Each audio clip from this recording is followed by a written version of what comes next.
Pemirsa, pasca gempa berkekuatan 7,8 skala Richter yang mengguncang Kepulauan Mentawai, aktivitas warga yang berada di sepanjang pesisir pantai Bengkulu dan Kota Padang mulai berjalan normal. Namun hingga saat ini belum ada data korban jiwa dan juga kerusakan bangunan akibat gempa. Dari pantauan pada Kamis pagi di pesisir pantai Bengkulu, sejak subuh sebagian nelayan telah turun melaut setelah ancaman tsunami dicabut oleh pihak BMKG.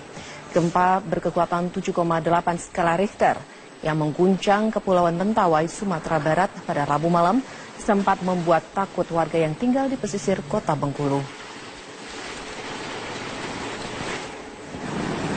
Di Padang, seluruh siswa tetap bersekolah hari ini untuk mengikuti ujian tengah semester. Pegawai negeri juga tetap hadir yang bekerja seperti biasa.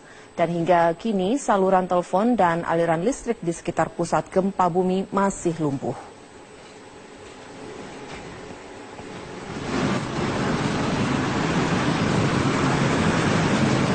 Aktivitas warga di pesisir pantai Aceh Barat juga kembali normal seperti biasanya. Sebelumnya warga sempat panik karena pemberitaan yang menyebutkan air laut di daerah ini sempat surut hingga 5 meter. Sementara itu nelayan di Kabupaten Aceh Barat juga telah kembali melaut seperti biasa.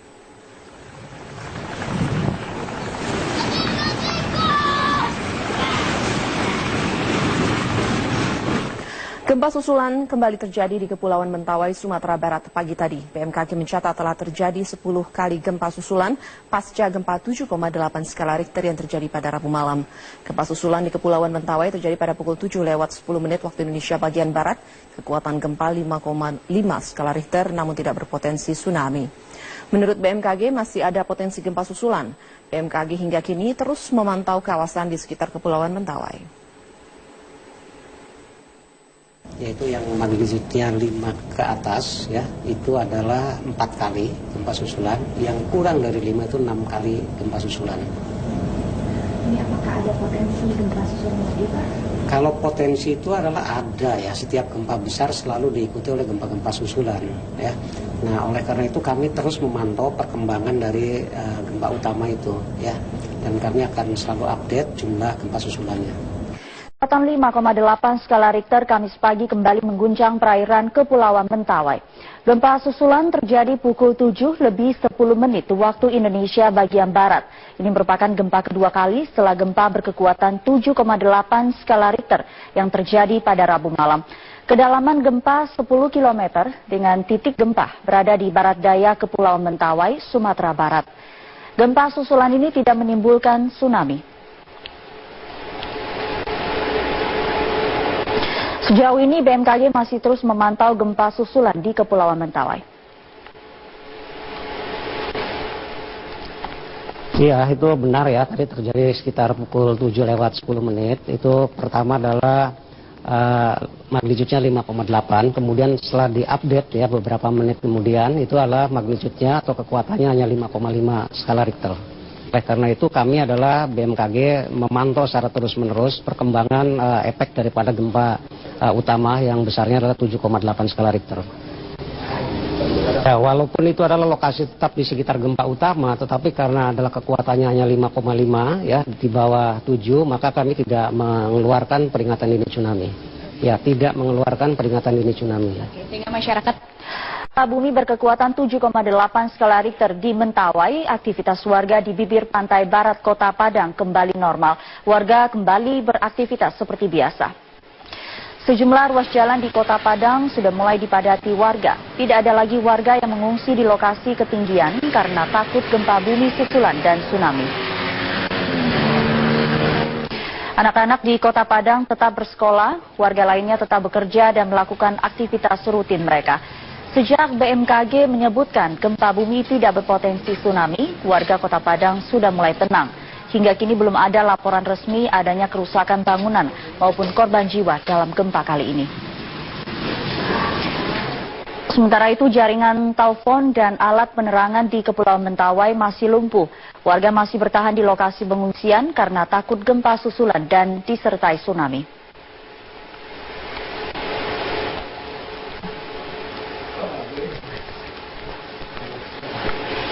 Yang mengenangi rumah warga di perumahan Total Persada Tangerang sudah mulai surut namun sejumlah warga masih memilih mengungsi. Untuk mengetahui kondisi terkini, kita bergabung bersama Wilson Purba di lokasi. Wilson, bagaimana situasi lokasi pengungsian saat ini dan apa yang membuat warga tetap bertahan?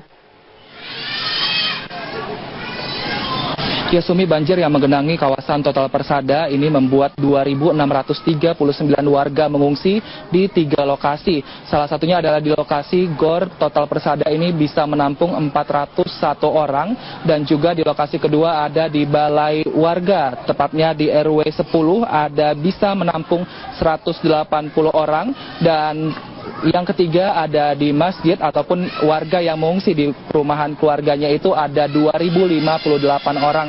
Dan warga di sini mengaku mereka masih mengungsi karena memang banjir setinggi 20 cm masih menggenangi rumah mereka, sehingga mereka memilih untuk tinggal di sini. Dan umumnya di pengungsian ini adalah anak-anak, kaum perempuan dan juga orang tua karena mereka dinilai rentan terhadap sakit penyakit. Sementara untuk para pria ini mulai memantau ketinggian banjir dan mulai memantau rumah mereka apakah sudah bisa dibersihkan dan kemudian ditempati kembali. Sementara untuk anak-anak usia sekolah di sini juga sudah bisa sekolah karena memang sekolah mereka sudah tidak terendam banjir. Para ibu dan orang tua juga sudah membawakan seragam mereka sehingga mereka bisa beraktivitas seperti biasa. Dan untuk makanan dan minuman, warga di sini mengaku bahwa tidak ada keluhan dan juga semua bisa berkecukupan. Di sini juga ada didirikan puskesmas ataupun posko kesehatan yang beroperasi selama 24 jam, sehingga bagi warga yang sakit baik malam ataupun siang ini bisa langsung berkonsultasi ke puskesmas. Dan tadi kami juga menanyakan kepada pihak puskesmas bahwa dari tanggal 1 tepatnya mulai kejadian banjir hingga hari ini sudah ada 38 orang yang mengeluh kesehatan akibat banjir dan sakit yang diderita berupa flu, batuk, pilek dan juga sakit gatal, penyakit kulit seperti itu. Dan umumnya yang sakit ini adalah kaum perempuan. Dan ada satu kekurangan di lokasi pengungsian ini, Sumi, yaitu untuk kebutuhan para bayi di sini seperti makanan bayi, obat-obatan dan juga minyak angin untuk para bayi di sini masih dinilai kurang, sehingga para pengungsi berharap agar kebutuhan para bayi ini dapat segera terpenuhi. Dan bagaimana kondisi banjir hari ini dan apakah warga di sekitar lokasi sudah beraktivitas seperti biasa? Ya, Sumi, mengingat intensitas hujan sudah mulai berkurang sehingga banjir di lokasi di Total Persada ini juga sudah mulai surut dan memiliki ketinggian bervariasi. Ini hanya tinggal sekitar 20 cm saja. Dan tadinya yang merendam 3 kelurahan kini hanya merendam 2 kelurahan, yaitu merendam Kelurahan Priuk dan juga merendam Kelurahan Gembor. Sementara Kelurahan Gebang ini sudah mulai surut atau sudah bersih sejak kemarin sore.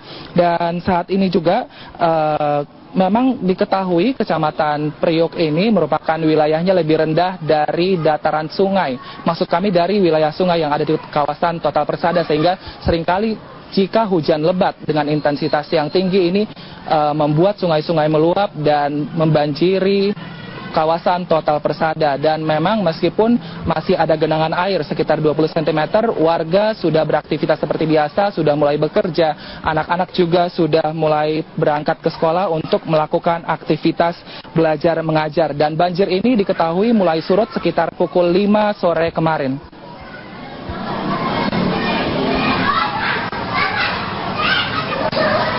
Baik, terima kasih Wilson Purba untuk informasinya langsung dari Tangerang, Banten.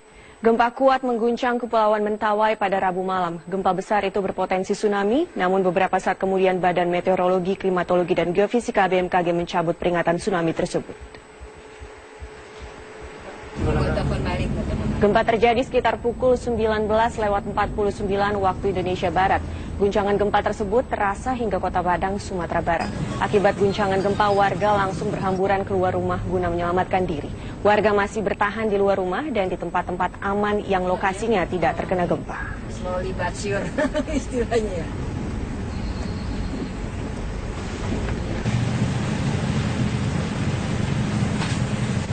Sebelumnya, BMKG menginformasikan bahwa gempa Mentawai berkekuatan 8,3 skala Richter. Namun beberapa saat kemudian diralat menjadi 7,8 skala Richter. Hingga berita ini ditayangkan belum dipastikan ada jumlah korban jiwa maupun kerusakan bangunan akibat gempa.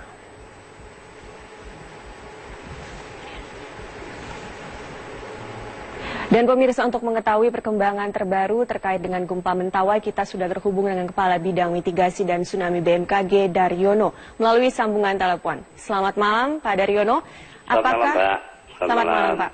Apakah yang menjadi dasar BMKG akhirnya mencabut status ancaman tsunami, Pak? Ya, baiklah. Ada yang saya klarifikasi bahwa kekuatan gempa menjadi 7,8 itu bukan diralat, tetapi update. Ya.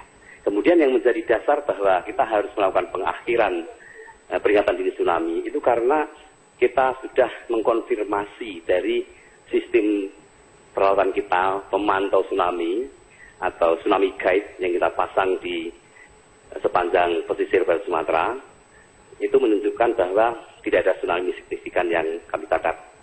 Sehingga kita memutuskan untuk melakukan pengakhiran peringatan dini.